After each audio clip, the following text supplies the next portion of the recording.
Hello po, good morning. Ayan, update po tayo dito sa project namin sa Lumina Phase 6, Tansa. Ayan, umuulan. Yung front extension natin may tatlong poste, tapos naka-deco stone lahat. Ayan, naka-deco stone.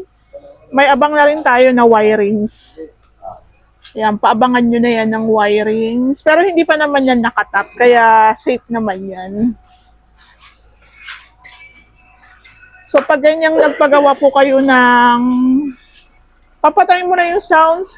Pag ganyan pong nagpagawa na kayo ng gate, kailangan yan, ma-primeran na muna. Kasi tulad yan, umuulan. Possible po kasi kalawangin yan. So, dito, ongoing po yung ating tiling works. Ayan, 40 by 40 po yung ginamit natin dito. Pag sa renovation po kasi, sa garage area, matik yan, 40 by 40 na yung ginagamit namin. Pero kung ang gusto ni client is 60 by 60, okay lang din naman. Okay lang din po 30 by 60. Pero pag 30 by 30, hindi na kami pumapayag. Kasi masyado ng ano yun, masyado ng maliit. Masyado ng maliit. Tsaka matagal na po yun i-install. Pero kung 40 by 40, pwede naman. So, ito pong ating tiles dito na nakalatag. Dito po natin siya ilalagay sa ating parang dirty kitchen. May kitchen tayo sa loob. Meron tayo dito ang dirty kitchen. So, dahil sumobra, ito na lang po. Parang continuation lang ng tiles doon o backsplash doon sa loob. So dito, magpapalagay tayo ng butas para po sa lalagyan ng gas tank. Pabutasan mo to dito ha, bago i-tiles, lalagyan ng gas. Nasa labas yung gas namin ilalagay. Kasi nagkataon po na yung gas range nila, yung lutuan, nandito sa kabilang side. Ayan. Andito po yung gas range. So, naisip po namin na butasan na lang para sa daanan ng hose. Dito na lang po ilalagay yung gas tank sa ilalim ng lababo. So, before po tayo mag-tiles, mabutasan na yan. Siguro mga saktong ganito lang, yung tamang kasya lang talaga yung ating hose dyan. So, ayun po yung ating backsplash dahil sumobra. Hanggang dito na yan. Pero ito po, lilinyahan muna ng wirings. Baka pwede mo tong baka pwede mo tong linyahan na ng wirings para pag ma-tiles na rin nila. So ito, pwede naman na po yan ilagay ito po is 30 by 30 yan eh. Yan. So yun ang napili ng may-ari, reference. So yan na po yung pinakamalapit namin na kuha. So, ito, maganda rin na ma-vlog natin habang umuulan para makita natin kung saan yung mga possible na magkakaroon ng mga tagas, mga tulo. So, ito po yung sasabi ko nung nakaraan. Nag-wirings. Ayan. So, actually, itong unit, meron na mong primer yan. So, i-final paint natin yan pag malapit ng matapos. So, dito yung AC, yung mga abang ng wirings. Ayan. So, dito kina ma'am, wala pa tayong tubig. Kaya, medyo mahirap din gumawa. Kumukuha lang kami dito sa may kapitbahay. Buti nga napapayagan tayo. So kahit po hindi pa namin to talaga totally magawa ng tuloy-tuloy, hindi rin siguro malilipatan kasi walang tubig. So ito yung wirings. Ayan. Mga outlets na kailangan baguhin, ilipat. So ayan po siya. Yung mga outlet para sa AC. So dito nabasa Kasi ang lakas ng ulan, malamang sa bintana siya. Sa bintana po, dumaan yung tubig. Ayan. So, yung bubong nga po, wala pa rin siyang waterproofing. So, dito, naka-PVC panels tayo. Sila man po ang pumili. Maganda rin yung ganito. Isang kulay na lang ng kisame. Isang kulay na lang din ng pintura. Simple lang. Ang kulay lang nila is white, tapos touch ng brown na medyo light lang. Yung tiles natin dito, sila rin po ang pumili. 60 by 60 po yan. Medyo light lang. So, balikan ko lang po dito sa may slab. Ayan. Ito po yung sinasabi ko sa inyo. So, kung mapapansin nyo, yung itong kabila project din po namin yan. Extension lang sa may likod, yung harap hindi. Pero yung loob, kulang pa ng pintura. So, kung mapapansin nyo, kulay gray yung sa kabila kasi meron na siyang Sista waterproofing. So, dito, malamang, yung pinahid po dito sa slab na Flexiban is na wala na. Dahil sa lakas ng ulan, nalulusaw po talaga siya dahil cementatious siya. 'Di ba? Sasabihin na naman ng iba na hindi nawawash out. Hindi po, nawawash out po talaga kasi tingnan ninyo, oh, yung kulay na semento ng Flexiban na mag-green-green, wala na.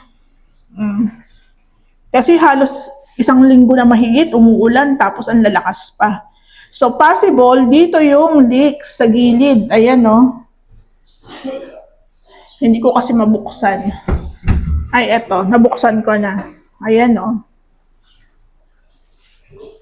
Ayan po. Possible po dyan na iipon ang tubig dahil hindi pa nakakonect yung ating ang tawag dito, PVC, yung ating downspout, hindi pa nakakonect. Kaya yung impact ng ulan, dyan naiipon. Ayan. So kung sa iba nga yan, baka po baha na. Pero kahit paano, before po magtag-ulan naman, is nakapaglagay naman tayo ng waterproofing. So ayan naman yung PVC pipe para sa downspout, hindi pa nailagay. So, bali, sa totoo lang, actually, ako, si Ray, may mga ubo. Pero ang kagandahan lang din po kasi sa amin, meron kaming flu vaccine. Pero ang iba po sa amin, sad to say, nagkakasakit na dahil nga po, pagpasok talaga ng June, July, August, panay po ang ulan. So, pagod sa trabaho, biyahe, papasok, biyahe pa uwi. So, magkakasakit talaga. Meron kaming mga projects na inumpisahan, extension muna. Kaso, hindi po muna ako nagpapasok gawa ng, ayun nga po, hindi rin kami makakagawa. Hindi rin makakagawa ang team. Kaya doon sa pwede kaming gumawa, doon po muna sila. Ayan. So, since hindi pa tapos yung ating tiling works dito at umuulan, dito na lang po muna sila gagawa. So, yun din ang kagandahan na marami tayong projects. Pwede mo silang ilipat-lipat ng kanilang location. Ayan.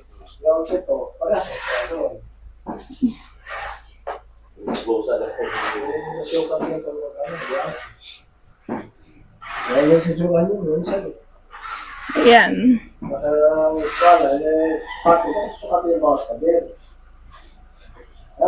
Kasi kaya pag ano, tapos mag-ispala. Ayan. So, dito ang ating haluan naman sa may labas. Kaya ito yung sinasabi ko sa inyo minsan na medyo mahirap din po talagang kumilos. Kaya huwag niyo po kami madiliit.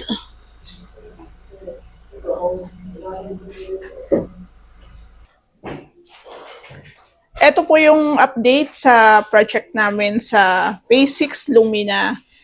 Bali sa mga projects ko, wag po kayong magtaka kasi ang kontrata po namin sa inyo, is merong 3 to 4 months, may 5 to 6 months, may 6 to 8 months.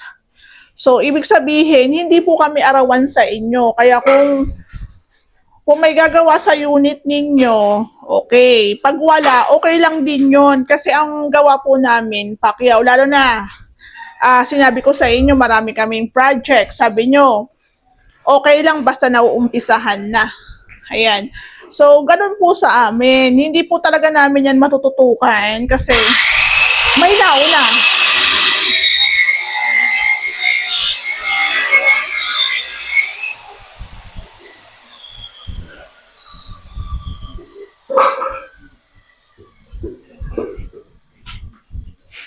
So, merong nauna. Pero dito po sa project namin sa Phase 6, ang kulang na lang po namin dito, konting tiles na i-install, woodworks, tsaka po yung pagpipintura. Pero kung mapapansin nyo naman, yung extension, likod, harap, okay na po yan. Huwag kayong mag-alala, hindi yan naabot ang December. So, ito, dito sa mga projects natin, yung iba po kasi syempre nakikita, ginagaya. So dito, same lang sa Athena na natapos namin.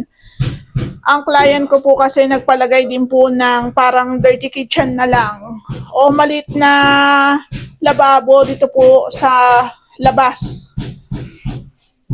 So, pwede nga naman yan. Kung sabi ko nga, kung halimbawa nag-iihaw ka dyan, nagwa-washing ka dyan, nandito na yung pinaka lababo mo na hindi ka napapasok sa loob.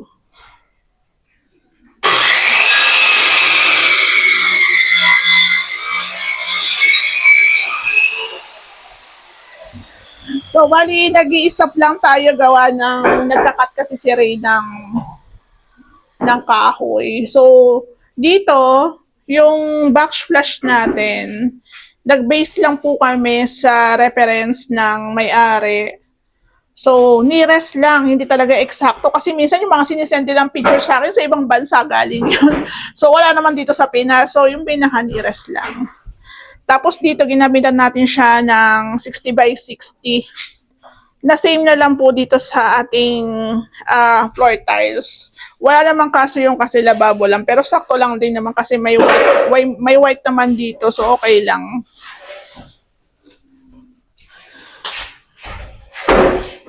So, dito po sa may loob, ayan naman siya. So, dito po, kung magpapagawa po kayo ng unit, since ito po ay extension, mas sinasuggest po namin na instead na pintura, wall tiles na lang po na 30 by 60 na plain. Yan. So, yan na po yung mag-serve as sapin ng ating cabinet. Mas malinis pa yan. Hindi pa mabaho yan kasi unlike dun sa mga nakapintura, once na panay ang ulan, nagmumoist yung pader, nakukulob siya. Kulob. Ayan. So, dito yung ating gas range. So, may mga abang na tayo. Sa unang plano, dapat maglalagay dito ng owning. Kaso, dito is may cabinet. So, negative na tayo dito. Since malapit naman siya sa may pinto, carry na siguro yan. So, ganito na lang po yung naging setup namin. Dati yung nagbabasag kami dito, nagde-demolish kami dito eh. Kaso kasi, na-realize namin yung buga ng AC. Yung buga po kasi ng AC, kung lahat bukas, hindi kakayanin ng AC natin na lahat sakop, pati kitchen, pati dining. So dito, magkakaroon tayo dito ng sliding para yung pinakalamig ng AC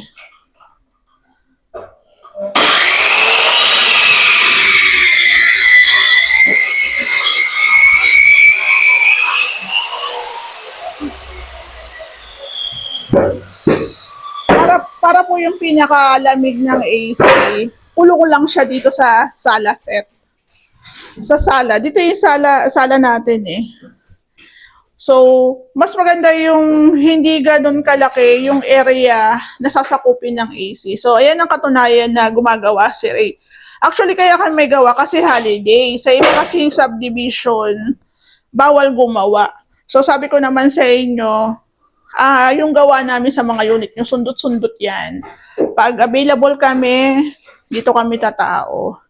Pero ito, once na na-assemble na ni Ray, sa ibang projects, patapos na rin mga pagpapintura sa mga woodworks, dito na po sila naman magpo-focus. So, gamit po ang Santa Clara. Ang pintura natin, panghuli na talaga kasi tingnan nyo naman, madumi yan, madumi. So, kung inaalala na ng may-ari, baka mapasok yung unit, manakawan, hindi naman. Kasi syempre, secured naman natin yan.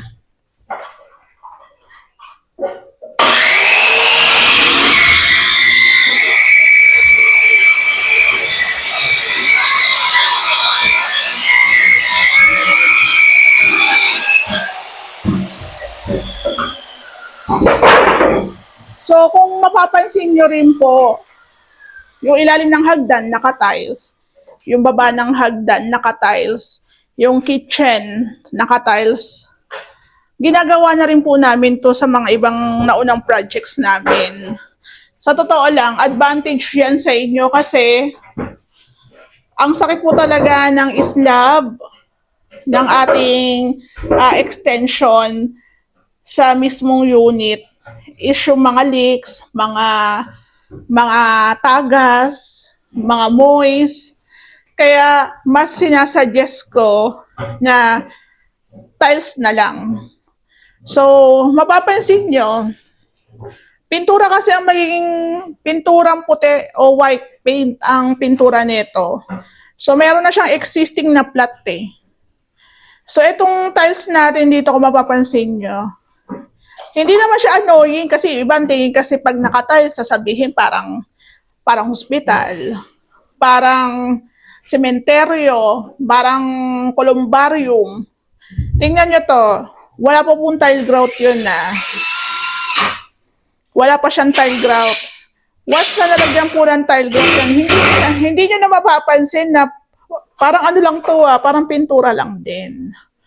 So dito ma'am, kung mapapanood yung vlog namin, yung fluted panels na gusto nyo ipalagay, panghuli na po namin yan ilalagay gawa ng ipapatapos po muna yung pagpipintura dito. So yung mga fluted panels na yan, pang-design naman yan. Pang-design naman to, kaya panghuli na para hindi siya madumihan. So dito, meron silang prepared na bathroom niche. So yun nga, medyo nahuli ako sa instruction kasi iba-iba po yung gumagawa eh. So ito, dyan sa pinaka bathroom niche nila, may prepared na design o tiles yung may-ari. Ito. Parang accent kasi siya, pero tingnan nyo, parang ang ganda rin, di ba? Pero ito po, madali lang naman tanggalin. So, ito na lang po yung ipapalit natin doon. So, ang hindi na lang po namin natatiles dito, yung bathroom, tsaka yung konti doon. Konti doon sa may labas, tsaka ilalim po ng lababo. So, dito, ang woodworks natin, hanggang dito yan. Tapos meron yan pantry dito. Tapos andito po yung rep. Maliit lang talaga ang countertop kasi ilang metro lang naman to eh. Ilang metro lang siya. So hindi naman din maganda pag masyadong malaki yung kitchen. Yung sakto lang, kung ilan lang kayo, kasi maliit lang din naman yung extension. Kaya i-anticipate nyo na maliit lang din talaga. So, dito, maglalagay din namin ng fluted panels dito. Ito, ang slab po nito yung sa CR. Takaw sa leaks yan eh. Tsaka to, yung pader ni Lumina, may mga cracks. Kaya, sabi ko nga, instead na pintura, tiles na lang. So, ito, tatakpan natin to ng fluted panels. So, tingnan nyo to. Ito po yung sinasabi ko sa inyo. Ayan o. Sa unit ni Lumina, marami marami pong leaks. Before po kami gumalaw dyan sa unit nyo, marami na talagang mga leaks yan. Pero sabi ko nga, sa amin, inaayos po namin yan at nilalagyan ng waterproofing. Yung staircase natin, masilya na lang ang kulang yan, tsaka pintura na lang din.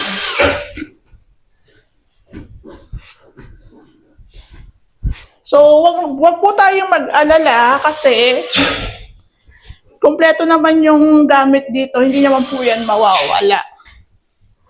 Dahil meron na rin po akong katabi si ma'am, sa likod may sarado na rin. So, nagkataon lang na walang pasok sa iba, kaya yun. Kaya na nakakapagpintura na tayo dito. I mean, nakakapag-waterproofing na. Sana lang, wag muna siyang umulan.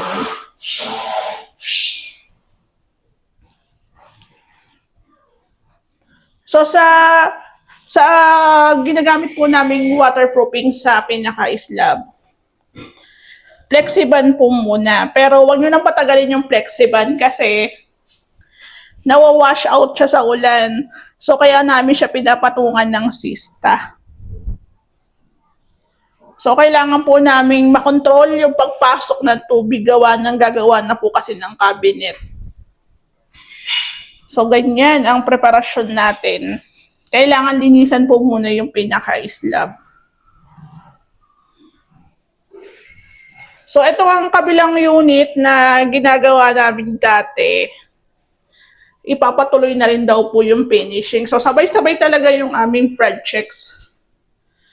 So, dito yata yung cabinet. Picturean ko nga. Ang magiging pintura po ng buong bahay is white. Semi-gloss white ng Boysen. Tapos yung ating kornisa, choco chips naman ng Davis.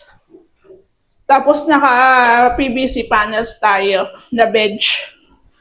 So dito, para hindi na lang din mag-alala yung may-ari kasi, pero malabo kasi mahirapan siya kung may loloob dito, mahirapan kasi nilalak naman po namin siya. So dito meron din tayong cabinet. Meron tayong cabinet dyan.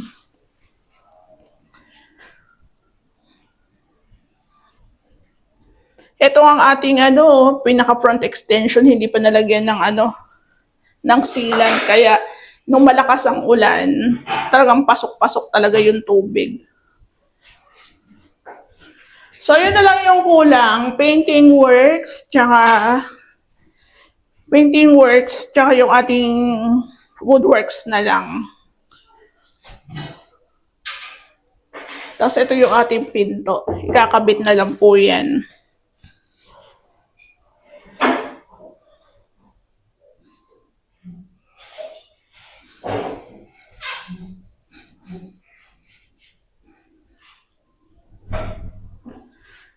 Sa iba nga pong nagpapagawa, ang tagal na ng renovation pero wala pang tiles, wala pang pintura.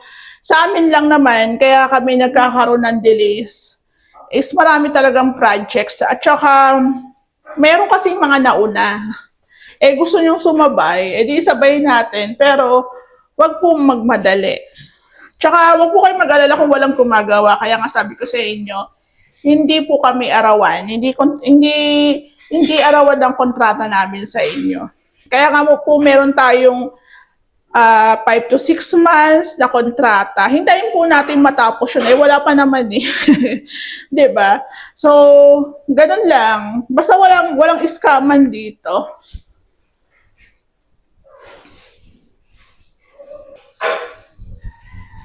So, bali ang ginagawa kong diskarte po dito sa mga projects namin. Minsan kasi ang team, pumapasok yan ng hanggang linggo. So, yung iba, kung gusto nilang pumasok ng linggo, pwede naman. Pwede yan. Meron naman sahod yun. So, So, yung schedule ko po dito sa Phase 6 Lumina is Friday, Saturday. Meron kami 2 araw na schedule dito. Pero kung papasok sila ng Sunday, hanggang 3 days ang naka-schedule dito. So, ganun lang. Kasi yung ibang projects naman po is maliit lang na unit. Kaso meron talaga kaming mga projects na talagang halos nasa 100 square meter ang pinaka-lot area. At ang iba nga po doon ay repair pa. Repair and renovation. So, sa mga ganito kasi sa amin, basic na lang to eh. Kaso, hindi pa rin namin pwedeng madaliin. Kasi, yung mga kasama namin sa team is ikot-ikot lang kami. Although marami na kami nasa 30 plus na kami. Nasa 30 plus na kami. Kaso, ang dami rin ng projects.